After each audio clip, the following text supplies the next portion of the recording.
The shots rang out like thunder in the Audubon Ballroom, slicing through the Sunday afternoon air. It was February 21st, 1965. In a matter of seconds, the cheers turned to screams. The stage was washed in blood, and a voice that had electrified millions was silenced. But the most chilling detail of that day wasn't the sawed-off shotgun blast that tore through his chest. It was the stillness outside. No police guard, no security detail, just an eerie vacuum where the law was supposed to be. Miles away, in a fortified office in Washington, D.C., a thick dossier sat on a desk, file number 100-399-321. To the public, this was a tragic assassination fueled by internal rivalry. But inside the FBI, it was the culmination of a decade-long obsession. Why did J. Edgar Hoover and the most powerful intelligence agency on earth fear a man who held no political office, commanded no army, and carried no weapon but a microphone? They didn't just want him dead. They wanted his message buried. This is not merely the story of Malcolm X. It is the untold story of the fear he ignited in the heart of American power. Long before he became the man the FBI marked as a threat to America, he was a terrified child watching his world burn. The story of Malcolm X did not begin at a podium. It began in the flames of Omaha, Nebraska. He was born Malcolm Little, but his birthright was a target on his back. His father, Earl Little, was a preacher who spoke too boldly about black pride, a dangerous sermon in the 1920s. One night, the Ku Klux Klan rode to their doorstep, shattering the windows and threatening their lives. The message was clear: silence yourself, or we will silence you. The violence was not a threat, it was a promise. When Malcolm was just 6 years old, his father's body was found nearly severed in two across trolley tracks. The authorities called it a suicide. The insurance company refused to pay. But young Malcolm knew the truth. He saw the brutality of a system that could crush a man and then blame him for his own death. This was the first lesson in a curriculum of pain that would shape his entire life. The tragedy deepened. Without her husband, Malcolm's mother, Louise, fought a losing battle against poverty and the cold indifference of the state. Slowly, the burden broke her spirit. The officials arrived not to help, but to dismantle. They declared her insane and institutionalized her, tearing the children apart and scattering them into foster homes. In that moment, the boy named Malcolm Little learned that the law was not a protector. It was a wrecking ball. He tried to fit in. He tried to be the good student. In junior high, he was at the top of his class, a bright spark in a dull room. One day, he told his English teacher he wanted to be a lawyer. The teacher, with a smile that cut deeper than a knife, replied, "A lawyer? That's no realistic goal for a nigger." The class laughed. Something inside Malcolm shut down. He realized that no matter how smart he was, to them, he would never be more than his skin color. So, he stopped trying to be part of their world. He fled to Boston, then Harlem. If society wouldn't let him succeed in the light, he would master the darkness. Malcolm Little transformed into Detroit Red.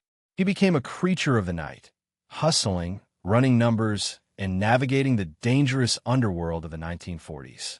He wore zoot suits and straightened his hair, trying desperately to look like the white men who despised him. It was a life of fast money and faster decline. He was numbing the pain of the boy from Omaha with the chaos of the street. But the streets have a dead end. At 20 years old, he was arrested for burglary. The sentence was harsh, 10 years. They locked him in the Charlestown State Prison, a place designed to break men. At first, he was defiant, earning the nickname Satan for his hatred of God and the Bible. He paced his cell like a caged panther, his mind boiling with wasted potential. Then, the silence of the cell offered him something the streets never did: a chance to think. He began to read. He copied the entire dictionary, page by page, word by word. With every word he learned, the bars of his cell seemed to bend. He devoured books on history, philosophy, and religion. He discovered the atrocities of slavery, the history of civilizations in Africa, and the systemic oppression that had defined his existence. It was behind those prison walls that Malcolm Little died. He realized that his last name was not his own. It was the name of the slave master who had owned his ancestors. He rejected it. He replaced it with the mathematical symbol for the unknown variable. He became Malcolm X. When he walked out of prison in 1952, he was no longer the street hustler named Red. He was a man possessed by a new truth. He had found a nation of Islam, and he had found his voice. He wasn't looking for integration. He was looking for resurrection. The boy who watched his house burn was gone. In his place stood a man ready to set the world on fire with nothing but the truth. And deep in the halls of Washington, the FBI was about to take notice. When Malcolm X stepped behind the microphone, he didn't just speak. He struck a match. In an era of polite protests and spiritual hymns, his voice was a shock to the system. He was tall, sharp, and immaculately dressed in a suit that commanded respect. But his words were raw, unfiltered ammunition. He didn't ask for freedom. He demanded it. He didn't preach about turning the other cheek. He preached about the right to self-defense. For millions of Black Americans living under the crushing weight of Jim Crow laws and police brutality, he wasn't just a leader. He was the first man to look the oppressor in the eye and not blink. His impact was immediate and explosive. Under his tireless leadership, the Nation of Islam transformed from a small, obscure sect of 400 members into a militant empire of 40,000 strong. He was the engine of its expansion, establishing temples in Harlem, Detroit, and across the nation. He founded the newspaper Muhammad Speaks, turning it into a beacon of information that bypassed the white-controlled media. He was everywhere, on street corners, on college campuses, and on television screens, dismantling white reporters with a sharp intellect and a terrifying calmness. He told Black America that they were beautiful, that they were powerful, and that they were royalty who had been robbed of their history. But as his star rose, so did the anxiety in the corridors of power. To the American establishment, Malcolm X was a nightmare coming true. He rejected the concept of integration, famously saying, "You don't stick a knife in a man's back 9 inches and then pull out 6 inches and say you're making progress." While Martin Luther King Jr. was dreaming of a day when children of former slaves and slave owners could sit together, Malcolm was exposing the nightmare that was happening right now. He wasn't trying to sit at the table. He wanted to build his own table. This absolute refusal to compromise made him the primary target of the FBI. Edgar Hoover, the director of the Bureau, was not a man who tolerated dissent, especially from a charismatic Black leader. Hoover began to view the civil rights movement not as a call for justice, but as a communist plot to destabilize the nation. But Malcolm was different. He didn't fit the mold. He couldn't be bought, he couldn't be intimidated, and he couldn't be shamed.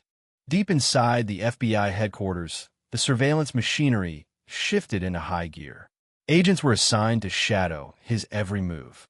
They tapped his phones, bugged his hotel rooms, and planted informants in the crowds that gathered to hear him speak. It was during this period that the agency's internal memos began to reflect a specific, chilling fear: the rise of a Black Messiah. Hoover's counterintelligence program, known as COINTELPRO, was tasked with a singular, dark objective: to prevent the coalescence of militant Black groups and to stop the rise of a leader who could unify and electrify the masses. They looked at Malcolm X and saw exactly that leader. He had the charisma to move the crowd and the discipline to organize them. He spoke to the anger of the urban poor in a way that the middle-class civil rights leaders could not. The FBI feared that if he ever joined forces with the mainstream movement, or worse, if he took his cause to the global stage, he would become unstoppable. They weren't just watching a preacher. They were tracking an enemy of the state. The tension was palpable. Malcolm knew he was being watched. He would often joke about the agents in the room during his speeches, pointing them out to the audience with a fearless grin. But the laughter masked a deadly reality. The more powerful he became, the tighter the net closed around him. He was waking up a sleeping giant, and the powers that be were preparing to put it back to sleep by any means necessary. He had built a throne of influence, but he was sitting on a powder keg. And the fuse was already lit.by 1963. The ground beneath Malcolm X began to crack. The betrayal did not come from his enemies, but from the very home he had built. he discovered that Elijah Muhammad, the man he revered as a divine messenger, was deeply flawed, violating the strict moral codes the Nation of Islam enforced on everyone else. The father figure had fallen. At the same time, jealousy within the ranks was poisoning the air. The student had become greater than the teacher, and in the world of absolute power, that is a capital offense. The breaking point came with a single sentence. Following the assassination of President John F. Kennedy, while the nation wept, Malcolm described the event as the chickens coming home to roost, a harsh reminder that violence bred by America was now consuming it. The backlash was instant. The nation silenced him for 90 days. But Malcolm knew this was not a suspension. It was an eviction. He left the organization that had made him, walking out into a wilderness of isolation. He was now a man without a country, hunted by the FBI on one side and marked for death by his former brothers on the other. In the midst of this chaos, he made a decision that would alter history. He boarded a plane to the Middle East. He went to perform the Hajj in Mecca. What he found there shattered everything he thought he knew. For the first time, he saw Muslims of all colors, from the darkest Africans to the bluest-eyed Europeans, eating from the same plate, praying to the same God, treating each other as equals. The racial hatred that had fueled his fire began to dissolve. He wrote a letter back to the States, a confession of a changed heart. I have seen what I never thought possible, true brotherhood between all colors. He returned to America as El-Hajj Malik El-Shabazz. The anger was still there, but it was now a focused, laser-like beam. He no longer preached racial separation. He preached revolution against oppression. And this terrified the FBI more than ever. The old Malcolm scared white America. The new Malcolm terrified the American government. Why? Because he changed the battlefield. He declared that the struggle of the black man in America was not a matter of civil rights, which was a domestic issue to be solved by American courts. It was a matter of human rights, an international crisis to be judged by the world. He formed the Organization of Afro-American Unity, OAU, and planned to drag the United States government before the United Nations, charging them with violating the human rights of 22 million African Americans. He traveled to Africa, meeting with heads of state in Ghana, Egypt, and Algeria, receiving the welcome of a diplomat. He was connecting the struggle in Harlem with the anti-colonial movements across the globe. Edgar Hoover watched with dread as Malcolm X internationalized the fight. He was no longer just a troublemaker. He was becoming a foreign policy disaster. The surveillance intensified. The threats became open. His house was firebombed while his wife and children slept inside. He stood in the ashes of his home, holding the hands of his terrified daughters, and realized the end was near. He wasn't just fighting for a cause anymore. He was racing against time. February 1965, Malcolm X was walking through a minefield. He told his close associates, "I'm a dead man already." He wasn't being paranoid. He was being realistic. The FBI knew it. The New York Police Department knew it. And the assassins waiting in the shadows knew it. The tragedy wasn't just that he died. It was that his death was allowed to happen in plain sight. On that freezing Sunday afternoon at the Audubon Ballroom, the usual sea of blue uniforms was missing. Normally, anywhere Malcolm went, a heavy police presence followed, allegedly to keep the peace. But on the one day the threats against his life were at their peak, the police were nowhere to be found. The sidewalk was empty. The hall was unguarded. The door was left wide open for history to be written in blood. But the most chilling betrayal was already inside the room. Standing just feet away from the podium was Gene Roberts, a member of Malcolm's security team. He was trusted. He was there to protect. When the shots rang out and Malcolm X fell, it was Roberts who rushed to his side, applying mouth-to-mouth resuscitation, trying to breathe life back into the fallen leader. It was a heartbreaking image of loyalty. It was also a lie. Years later, the truth emerged from the shadows. Gene Roberts was an undercover agent for the Bureau of Special Services, BOSS, an intelligence unit working hand-in-glove with the FBI.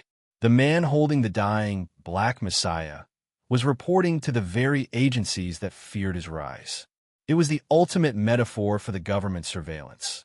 They were close enough to hear his last breath, but they did nothing to stop the hands that took it.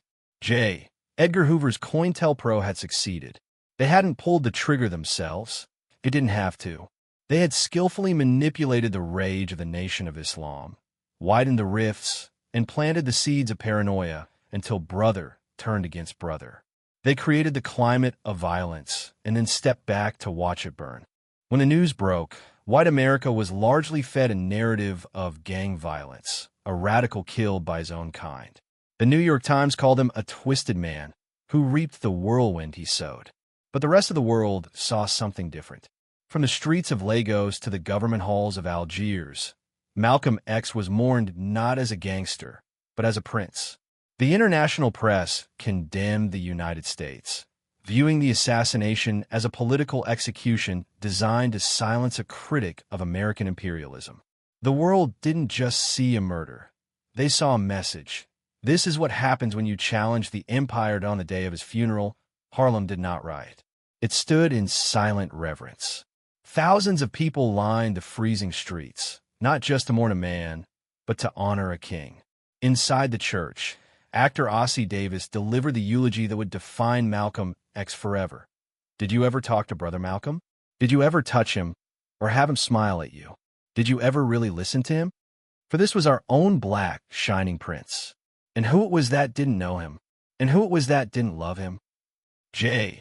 Edgar Hoover and the FBI believed that by removing the Black Messiah, they could extinguish the fire of militancy. They were dead wrong. The assassination did not end the movement. It radicalized it. From the blood spilled in the Audubon Ballroom rose the Black Panther Party, the cry for Black power, and a generation of activists who refused to ask for permission to be free. Malcolm's ideas became bulletproof. He taught the world that dignity is not something given by government. It is something you are born with, and something you must be willing to die for.